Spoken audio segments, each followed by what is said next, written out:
Hello students, question number 21 है science का students. Find the energy in kilowatt hour consumed in 10 hours by 4 devices of power 500 watt each.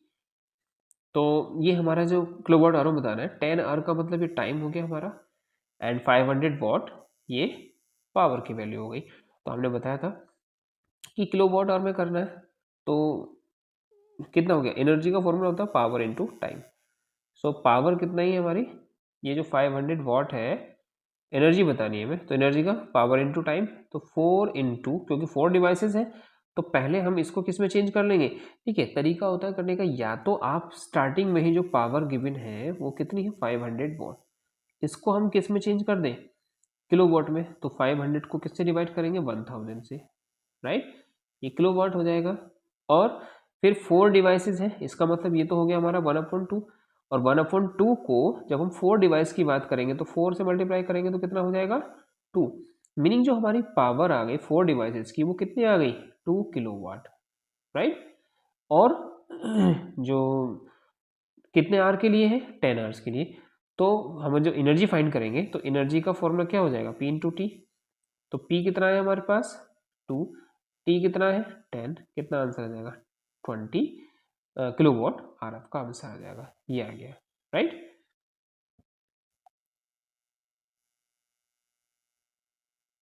Next is एक freely falling object eventually stops on reaching the ground.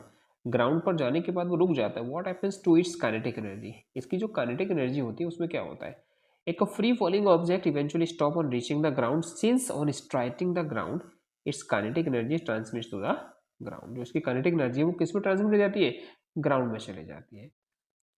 Next is students, question number 23 है, if huge force act on object, किसी object पर एक बहुत बड़ा force apply किया जाता है, but the displacement of the object is zero, लेकिन जो डिस्प्लेसमेंट है जीरो होता है, then what can be say about the work done. तो वर्क डन के लिए हम क्या कह सकते हैं।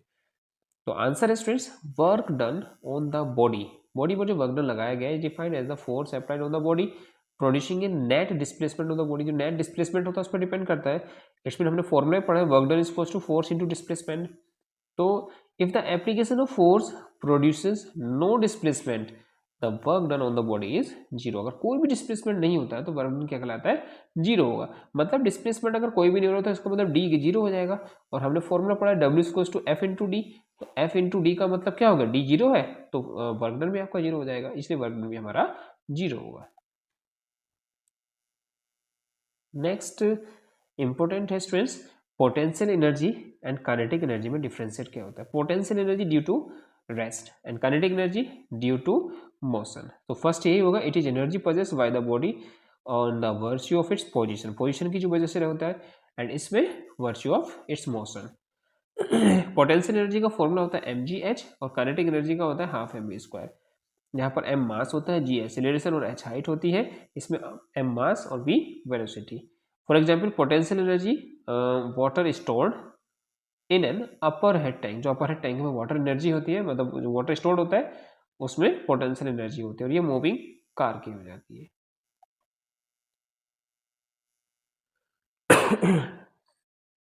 25 क्वेश्चन है students, state the law of conservation of energy. Law of conservation of energy क्या होती है, according to law of conservation of energy, number 1 क्या है, एनर्जी को ना तो हम क्रिएट कर सकते हो ना ही डिस्ट्रॉय कर सकते हैं, इसको हम केवल वन फॉर्म से अनदर फॉर्म में चेंज कर सकते हैं।